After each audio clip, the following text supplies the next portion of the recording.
हाँ काका मैं ये चावल कें छाए तेरे सामने लंबा कर्नल तो पुसई बैठा जेरा पुसई बैठी तेरी बिरादरी यो कौसी।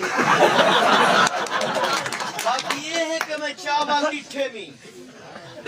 या तो पुराना ही ये चावल सही कहनी और जेरे को तू पुसई बैठी ये देख सुगड़ दावे दे चावल आए खा तेरे अब्बे बहश्ती दी शादी के मेरे अब्बे जो चाहिए हथू फुंड दा गए ठीक तू परेशान न थी पहले सुंगड़ दे जेले फुंड से इंशाल्लाह तेरे देखे में गाल को बाहर निकल